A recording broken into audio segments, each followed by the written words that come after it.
હા મિત્રો નમસ્કાર. આજે આપણે વાત કરશી જોબની પ્રિપેરેશન કરતા હોય, ટેકનિકલ વિદ્યાર્થી મિત્રો હોય કે પછી ડિપ્લોમા વાળા હોય કે જીટીના સ્ટુડન્ટ હોય કે કોઈ પણ વિદ્યાર્થી હોય. જ્યારે પણ તમે કોઈ પણ લેવલે તમે તૈયારી કરતા હો ત્યારે તમારા સામે 2 ટાઈપની એક્ઝામ હોય છે.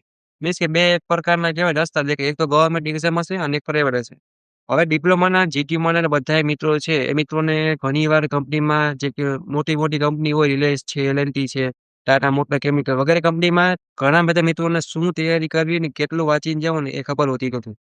તો મારું એવું કહેવાનું માનો કે એક્ઝામ્પલ તરીકે જે પ્લેસમેન્ટની તૈયારી કરતા હોય જોબમાં, એને માનો કે મારે રિલાયન્સમાં જાવું છે અથવા ટાટા કેમિકલમાં જાવું છે અથવા તો કોઈ પણ બીજી કંપનીમાં જાવું છું. તો સૌથી પહેલા નંબરનો પહેલો પ્રશ્ન તમને તમારી રીતે શું આવડતું હોવું જોઈએ? તો કે એ કંપની શું બનાવે છે, બરાબર છે? પહેલો રોલ એ તમને ખબર હોવી જોઈએ કે મારે મર્સિડીઝની કંપનીમાં જાવું છે તો મર્સિડીઝ બનશે.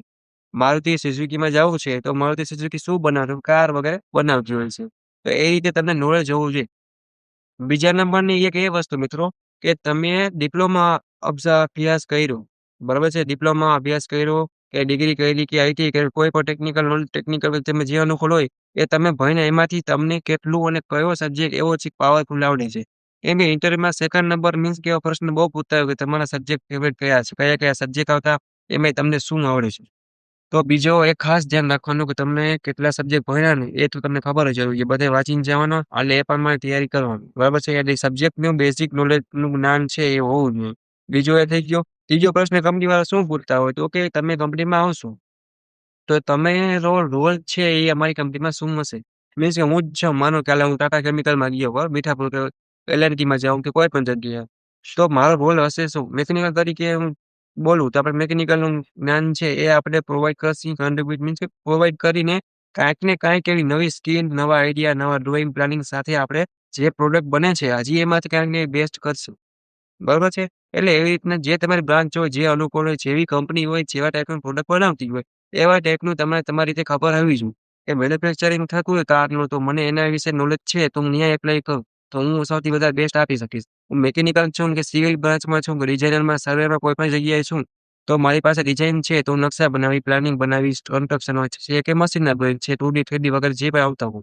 તો જે બેસ્ટ આવડે છે એ બેસ્ટ દેવાની કોશિશ કરવાની કંપનીમાં. એવું તમારે પ્લાનિંગ સાથે એપ્લાય કરવાનું છે.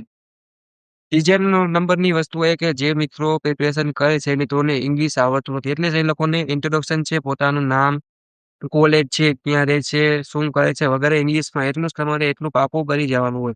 પણ આપણા મિત્રો છે એને આવડતું નથી. મારું એવું પહેલું એક કહેવાની વસ્તુ છે તમે એટલીસ્ટ ઇંગ્લિશમાં ખાલી ઇન્ટ્રોડક્શન પાકું કરીને જાઓ. બાકીનું તમે હિન્દી કે ગુજરાતીમાં બોલશો તો એટલીસ્ટ 80% ચાલી જશે. રેડી? ઈ કમ્પ્લીટ કરો અને પછી તમારે કોમ્યુનિકેશન સ્કિલ છે, ગ્રુપ ડિસ્કશન છે, ટીમ વર્ક છે, ટાઈમ મેનેજમેન્ટ છે વગેરે જેવા આપણા ઇન્ટરવ્યુ માટેનું જે ટોપિક હોય છે, એટલીસ્ટ તમારે એના વિશે ખબર હોવી જોઈએ. અને તમને કંપની વિશે પણ ખબર હોવી જોઈએ. તમારા આત્મવિશ્વાસથી એને સામે વ્યવસ્થિત આમ વ્યવસ્થિત જોઈ અને આમ નીચું ની પણ જોવાનું, વ્યવસ્થિત કપડાં છે, શૂઝ છે કે જે રૂલ્સ પ્રમાણે આપણે પહેરતા હોય ને એ બધાય તમારે પહેરી વ્યવસ્થિત એક-એક પ્રશ્નના આન્સર આપશો, તો તમારું ભેગું થાય. કેમ કે કોમ્પિટિશન વધારે છે. આ થયું પ્રાઇવેટ સેક્ટરનું. માનો કે હવે ગવર્નમેન્ટમાં મારે તૈયારી કરવી છે. જીપીએસસીની એક્ઝામ મારી ડિગ્રી કમ્પ્લીટ થઈ ગઈ હોય, ડિપ્લો કમ્પ્લીટ થઈ ગયું હોય, તો હવે ગવર્નમેન્ટની એક્ઝામમાં જનરલ નોલેજ છે મોસ્ટ ઓફ બધી એક્ઝામમાં પૂછે. એપ્ટિટ્યૂડ છે કે વગેરે મેથેમેટિક્સ છે, ઇંગ્લિશ છે, જીકેના વગેરે ક્વેશ્ચન છે એ 10, 15, 20 માર્કના કે એટલો પોર્શન હોય છે. બાકીનું જે ફિલ્ડ હોય એનું વેટ કર્યું હોય. નોન ટેકનિકલ હોય એ થોડુંક અલગ હશે. બાકી ટેકનિકલમાં પોતાની બ્રાન્ચનું પણ આવશે એ અલગ હશે. તો 2 ટાઈપની એક્ઝામ છે. જો ગવર્નમેન્ટની એક્ઝામની તૈયારી કરવી હોય તો તમારે સ્પેશિયાલિટી ને સેલેરી ઓછી હશે. પહેલા નંબરની વસ્તુ. અને પ્રાઇવેટ કરવું હોય તો તમારે સેલેરી વધારે હશે. એ તમારા ઉપર ડિપેન્ડ રહે કે તમારે કઈ રીતે કેવા ટાઈપની જોબ કરવી છે.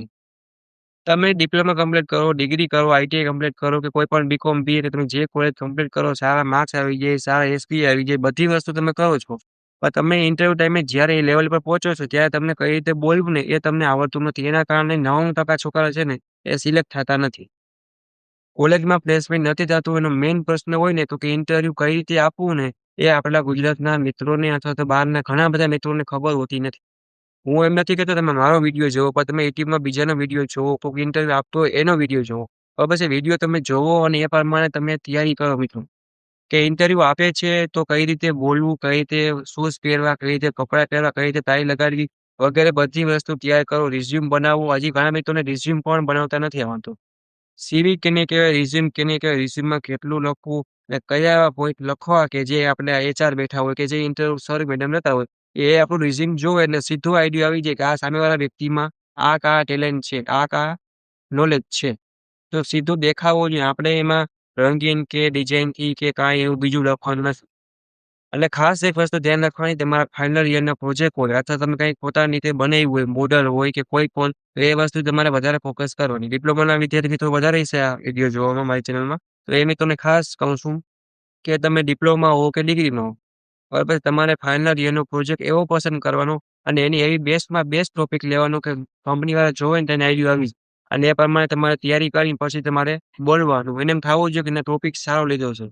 તમે 3 વર્ષ મહેનત કરો છો, ત્યાં તમારું મોડેલ બને છે, પ્રોજેક્ટ બને છે, પ્રોજેક્ટ રિપોર્ટ પણ સારા હોવા જોઈએ, વ્યવસ્થિત. જોઈને આઈડિયા આવી જવો જોઈએ કે આ 3 વર્ષ મિકેનિકલ કર્યું, કોમ્પ્યુટર કર્યું, ઇલેક્ટ્રિકલ કર્યું, તો એ પ્રમાણે ભાઈબંધને કંઈક સારું બનેલું છે. તો એસપીઆઈ તમે લઈ લીધા, ટકાવારી લીધી, હાજરી આપી, સબમિશન કર્યું, વાઇવા આપ્યા, 3-4 વર્ષ કોલેજ કરી, મોજ મસ્તી બધું કર્યું.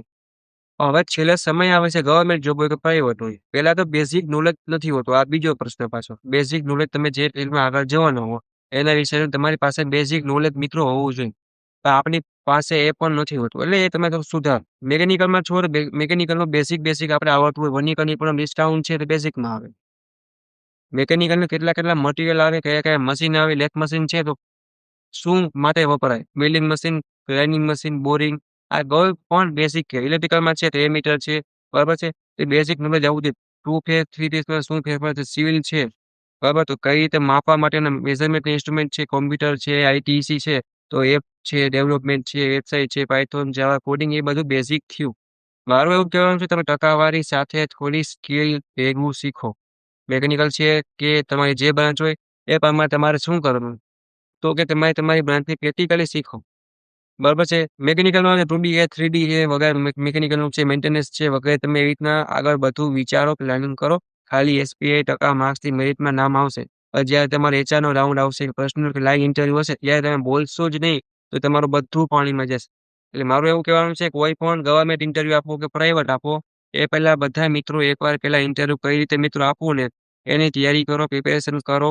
તમે શું ભણ્યા છો, એમાં તમને કેટલું આવડે છે, ને તમારા ફેવરેટ કેટલું છે, અને માર્કેટમાં ડિમાન્ડ કેટલી છે. હવે કોમ્પ્યુટર કે આઈટી કે સીએસસી, કોમ્પ્યુટર સાયન્સ વાળો મિત્ર હોય તો એઆઈ વિશે જો ખબર ના હોય, તો અહીંયા ઇમ્પ્રેશન ડાઉન થાય. મેકેનિકલનો વિદ્યાર્થી હોય, મશીનરી વિશે ખબર ના હોય તો ડાઉન થાય. ઇલેક્ટ્રિકનો વિદ્યાર્થી હોય, માનો 2 કે 3 ફેઝ વિશે ખબર ના હોય, તો અર્થિંગ કેમ મારવું એ જ ખબર ના હોય, તો એન્જિનિયર કહેવાય કે. એ મારું એવું કહેવાનું, કદાચ તમને ના આવડતું હોય, મને પણ ન આવડતું હોય, પણ મારું એવું કહેવાનું છે કે તમે જ્યારે પણ ઇન્ટરવ્યુ લેવા જાઓ, રિલાયન્સમાં જાઓ, નિયારામાં જાઓ, કોઈ પણ કંપનીમાં જાઓ, કોઈ પણ ઉદ્યોગમાં જાઓ, કોઈ પણ કારખાનામાં જાઓ, કે તમે કોઈ પણ, માનો કે હાલો આપણે કોઈ કોલેજમાં જવું છે, શિક્ષક તરીકે, ટીચર તરીકે, તો તમને એટલીસ્ટ એ ખબર હોવી જોઈએ કે આપણે વિદ્યાર્થીને કઈ રીતે હેન્ડલ કરવા, કેટલી પ્રકારના કામ હોય છે, કઈ રીતે આપણે કોલેજમાં જવું, કઈ રીતે બેસવું, કઈ રીતે સ્ટુડન્ટને સાચવવા, એ ટુ ઝેડ સિસ્ટમ ખબર હોવી જોઈએ.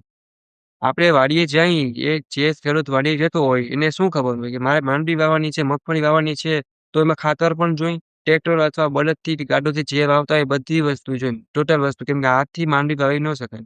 એના માટે વ્યવસ્થિત જગ્યા છે, એ વ્યવસ્થિત કરવી પડે, બધી વસ્તુ જોઈ.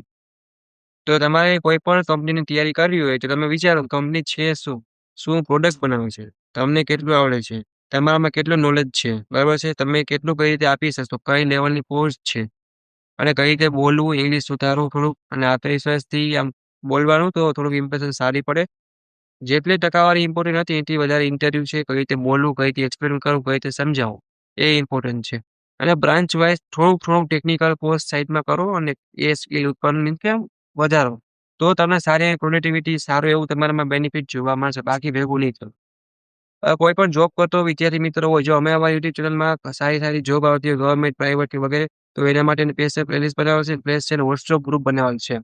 એમાં તમે જોઈન થઈ જાઓ મિત્રો. એમાં તમને એ ટુ ઝેડ જોબની ઇન્ફોર્મેશન મળતી રહેશે. પ્લસ તમારે કંઈ પૂછવું હોય, કંઈ ડાઉટ, ક્વેરી હોય, તો તમે મને કોમેન્ટ કરી શકશો અને પૂછી પણ શકશો. તો આશા રાખું છું કે જે જોબ કરશે એ મિત્રો સવાર વિચારી પહેલા ઇન્ટરવ્યુની તૈયારી કરીને પછી એપ્લાય કરશે અને ટાઈમસર વ્યવસ્થિત પહોંચી જવાનું. હવે તમને કાંઈ પ્રશ્ન હોય રિસ્યુમમાં, સીવીમાં કાંઈ પૂછવામાં, તો મને કોમેન્ટ કરજો. તો વિડીયોને પૂરો કરીએ છીએ મિત્રો. આ તમારા બધા દોસ્તોને વિડીયો શેર કરો. રેડી? હવે કોઈને કંઈ ડાઉટ હોય, પૂછવાનું હોય, શરમાવાનું નથી. પૂછશો તો હું તમને 100% આન્સર આપીશ. રેડી? તો આ વિડીયોને અહીંયા પૂરો કરું છું. નેક્સ્ટ મુલાકાત લેશે એવા તમારા જોબના ઇમ્પોર્ટન્ટ વિડીયો સાથે. Thank you for watching Gujarat engineering academy YouTube channel.